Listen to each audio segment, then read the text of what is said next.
congresistas de la República, de la bancada del Caribe colombiano, a las mujeres del Caribe,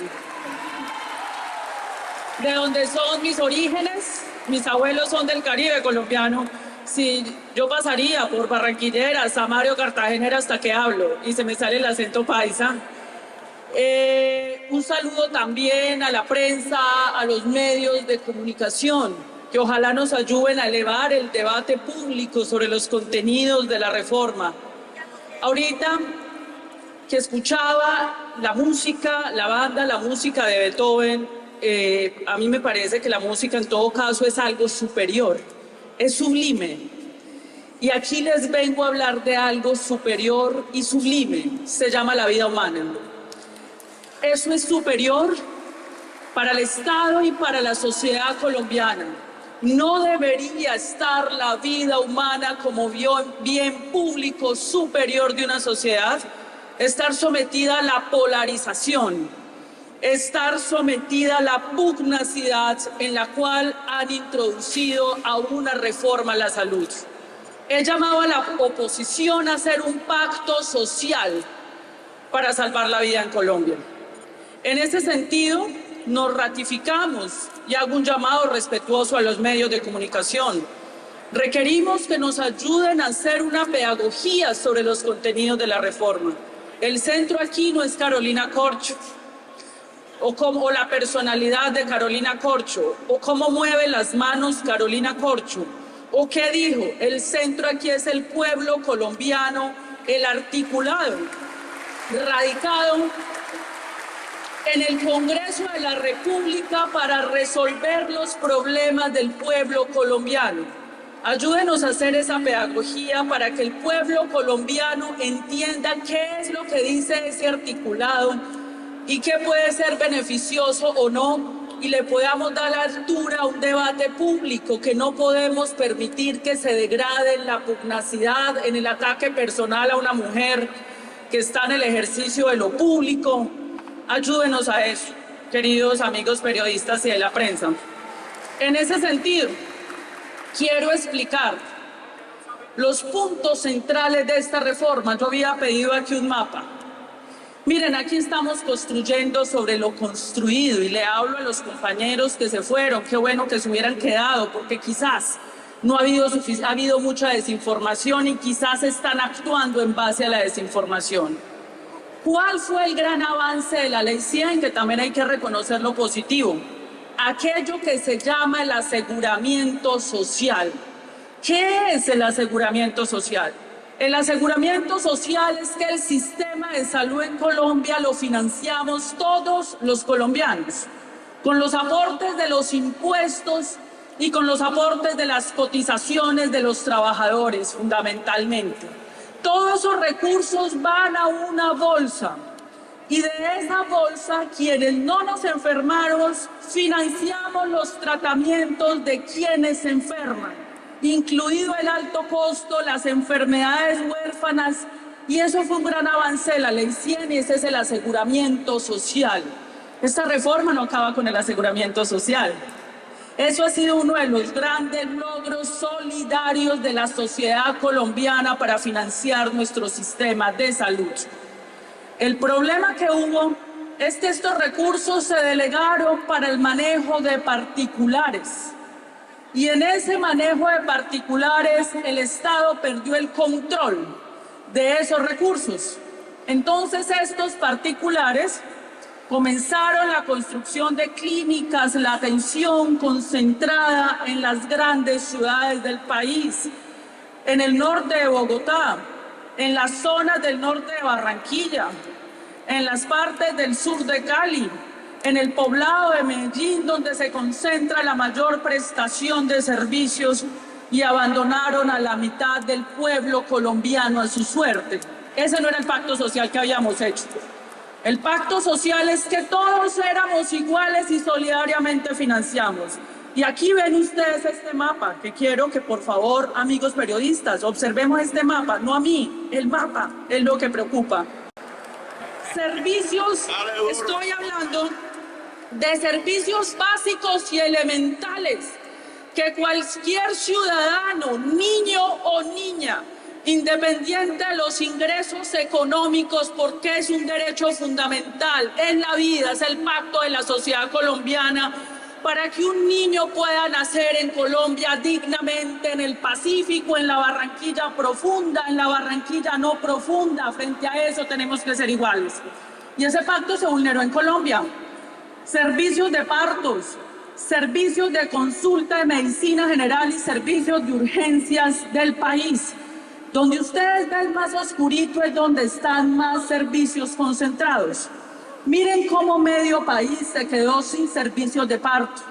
No estoy hablando de unidades de cuidados intensivos. No estoy hablando de unidades de diálisis renal. Estoy hablando de lo básico y elemental que un Estado de Derecho tiene que tener para que un bebé nazca en Colombia. ¿Y qué pasó? En una región como Antioquia, mi otra tierra, se concentraron esos servicios en Medellín. Y en el Atlántico se concentraron en Barranquilla. Y en Bogotá se concentraron en el norte y en el oriente. Y así millones de colombianos fueron quedando sin un servicio de urgencias cerca. Y muchos murieron.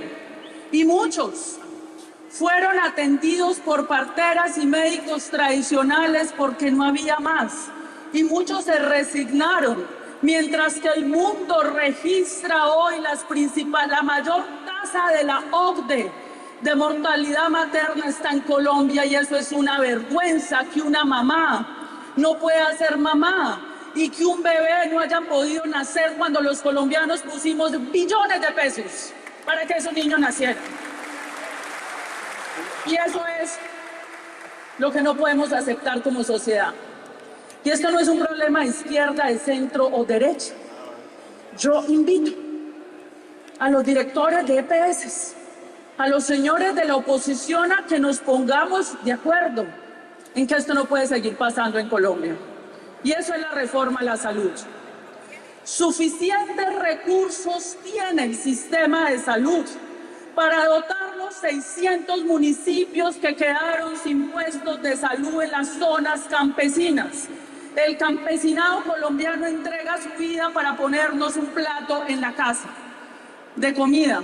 Lo mínimo es que puedan vivir. Lo mínimo es que el Estado les garantice su acceso a la salud.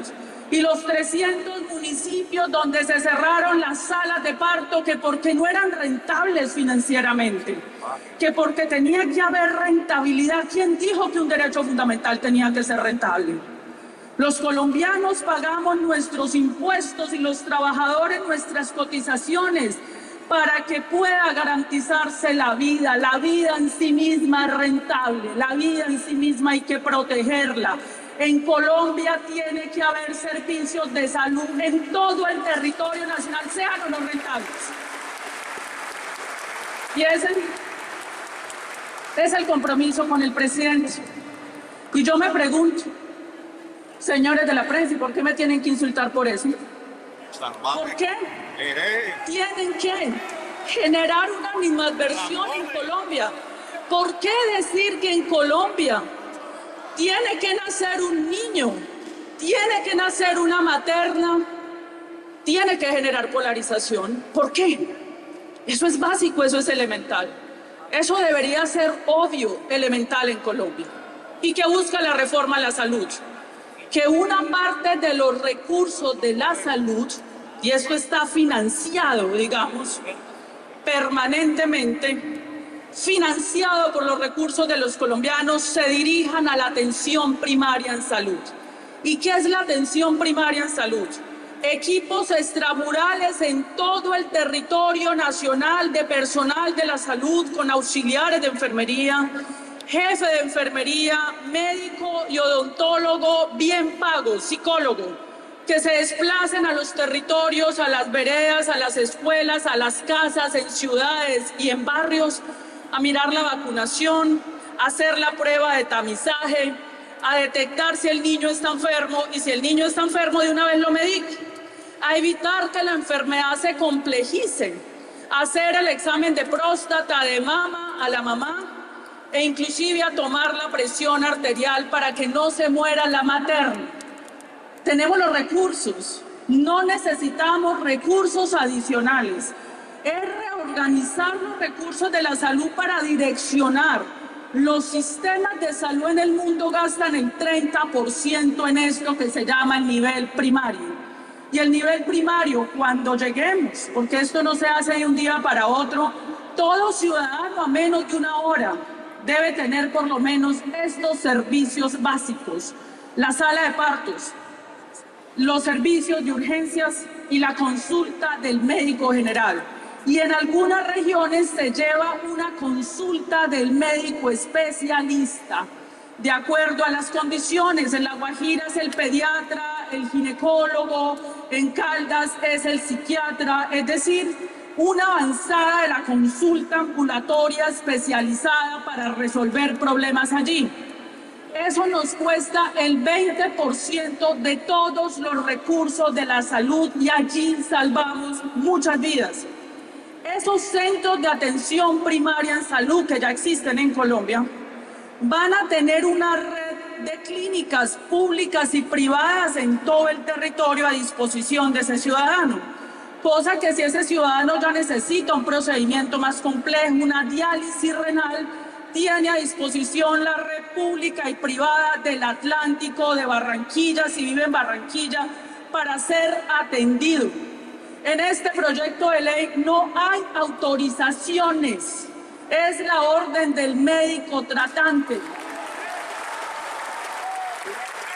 La figura, por eso me hubiera gustado que se quedaran los pacientes. La figura de las autorizaciones no existe en la mayoría de sistemas de salud en el mundo. Ahí hemos perdido muchas vidas. Yo he visto morir gente que le detectan el cáncer y mientras que le hacen la autorización, la enfermedad avanzó y murió. Hemos perdido vidas en Colombia por eso. Con la orden del médico es suficiente para ser atendido. Y vamos a generar unos mecanismos de autorregulación de los médicos porque evidentemente tenemos unos recursos finitos. No somos ingenuos en saber que los recursos son finitos. Se desarrollarán unas auditorías médicas, una regulación de precios, una regulación tarifaria que hoy no existe en Colombia. Hoy en Colombia se pagan los procedimientos a cualquier precio y unas juntas de autorregulación médica, pero no puede ser el paciente el que pague. Esos centros de atención primaria en salud, donde todos los colombianos estaremos inscritos, serán públicos, privados y mixtos. Construiremos sobre lo construido. Esos centros que tienen las EPS, y fíjese lo siguiente, si no hay reforma, en 5 años las EPS terminarían acabándose solas. Empezaron 150, vamos en 28, la mayoría no cumplen, deberían ser liquidadas. Si tú las liquidas, en un efecto dominó se llevan a las otras, es cuestión de tiempo. Si no hay reforma, y quiero que escuchen esto con claridad, en 5 años por un efecto dominó se acaban las EPS y el gobierno tendría que presentar una reforma al Congreso. En esta reforma vamos a darle una oportunidad a las EPS que funcionan para que puedan aportar lo que han hecho. Miren que es lo contrario a lo que se le ha dicho al país, que el gobierno del presidente Gustavo Petro acaba las EPS. No, se les va a dar una salida. Se les da la posibilidad que allí donde tienen centros de atención primaria, contribuyan poniendo centros de atención primaria y se les paga. Se les da la oportunidad de que sigan aportando al sistema con las clínicas de mediana y alta complejidad. Esas clínicas facturarán al ADRES, que será el pagador único que pagará directamente a los centros de atención primaria en salud. En la Colombia profunda nos toca pagar más, porque llevar un especialista a la Colombia profunda nos cuesta más. ¿Saben cuánto gana un auxiliar de enfermería en La Guajira? 600.000 pesos al mes. Eso es una forma de precarización. Aquí, para que la enfermera, el médico se vaya a Colombia, tiene que ganar 2 o 3 veces más que si ocurriera en la ciudad. Y tenemos los recursos para hacerlo. Tenemos los recursos para llevar a ese médico y a esa enfermera a esos lugares. a donde tienen que llegar. En ese sentido, les quiero decir que el proyecto de ley plantea que se pague directamente del fondo que ya existen a esos centros de atención primaria en salud públicos y privados, y se le paga a los centros de atención primaria en salud de las EPS, y que esas clínicas y hospitales facturen al ADRES para que el ADRES pague directamente. Eso es un elemento central. Ahora, el ADRES ya existe. El ADRES tiene que dotarse de tecnología de punta, como en todas partes del mundo, con un sistema de información donde todos los barranquilleros, colombianos y atlanticenses podamos ver las transacciones de pago a cada clínica y hospital, para que se vuelva infranqueable la corrupción. ¿En cuánto tiempo lograremos eso? Hemos estipulado en el proyecto de ley que cada 2 años el gobierno nacional hará una evaluación de ese ADRES para que ese ADRES posibilite cuándo puede hacerlo. No lo hará hasta que no esté preparado. Y con el Congreso de la República le pedimos que le ponga todas las medidas anticorrupción. El que se robe un peso de la salud va preso. Va preso porque son los recursos de la vida de los colombianos. Hoy no tenemos forma de saber qué pasa con billones de pesos. El ADRES gira de manera ciega, otros ordenan el gasto y no hay control. Llevamos 3 décadas donde no hay control de billones de pesos. ¿Ustedes entienden lo que pasó en Colombia? ¿Entienden la magnitud de lo que tenemos que corregir? Esos recursos tienen que ir de manera transparente. Segundo elemento, pagador único, que es lo que les acabo de explicar. Y tercer elemento central, régimen laboral especial para los trabajadores y trabajadoras de la salud, que tendrán que ser dignificados, que tendrán que tener su régimen laboral de protección y de pago para que puedan trabajar de manera digna. Vamos a cuidar la vida del millón de trabajadores que cuidan la vida en Colombia y haremos un homenaje a los héroes que perdieron la vida en la pandemia, cuidando la vida de otros. Y el mejor homenaje es la formalización de esos trabajadores. ¿Cómo se hará esto? Hay un capítulo de transición. El cambio no se hace de un día para otro. Hay un capítulo de transición y gradualidad para que esto se haga en el tiempo. Ningún colombiano, óigase bien, y eso dice explícitamente en el proyecto de ley, ningún colombiano va a quedar desprotegido de su prestación de servicios de salud durante la transición. Los colombianos que ganaron tutelas con enfermedades de alto costo y huérfanas se seguirá pagando sus tratamientos, no se pierden derechos adquiridos. Otro elemento, no es cierto, y ayúdenme a repetir esto, no es verdad que se vaya a entregar recursos a gobernadores y alcaldes, no es cierto. No sigamos repitiendo esto. Los recursos de la salud van dirigidos directamente a pagarle las clínicas y hospitales a quienes hoy las EPS adeudan más de 23 billones de pesos que el Estado colombiano les giró. No puede seguir un hospital pagándole a un trabajador cada 5 o 6 meses. Los recursos van directamente a las clínicas y hospitales. Ayúdenos a hacer esa pedagogía, porque se le ha dicho al país, generando miedo, que vamos a entregar plata a gobernadores y alcaldes. Hoy los gobernadores y los alcaldes manejan unos recursos de la salud. Vamos a poner medidas de control para que esto se haga de manera transparente y eficaz. Eso es lo que vamos a hacer. Que son muy poquitos en Colombia, una prepagada cuesta 1 millón al mes. Que tengan las posibilidades de seguir en prepagada, van a seguir en prepagada. El proyecto de ley no afecta a regímenes especiales ni a la prepagada para poderle explicar al país. Aquí pues con esta corta explicación les expliqué ya la reforma a la salud. No es la destrucción de nada. es la garantía de un derecho fundamental para todos los colombianos. En la elaboración de esta reforma, que no es la reforma Corcho, no es la reforma Petro, es la reforma de los movimientos sociales, la sociedad civil, los trabajadores, de los aprendizajes, luchas, de los sindicatos, del pensamiento científico médico, de las universidades. Es el resultado de 30 años de tutela de los colombianos luchando por su vida, que han sido recogidos por los jueces de la República.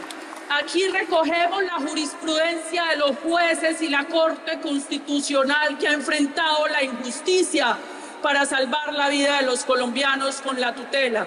Es la reforma del pueblo colombiano, es la reforma de todos los ciudadanos, hayan votado o no por el presidente Gustavo Petro.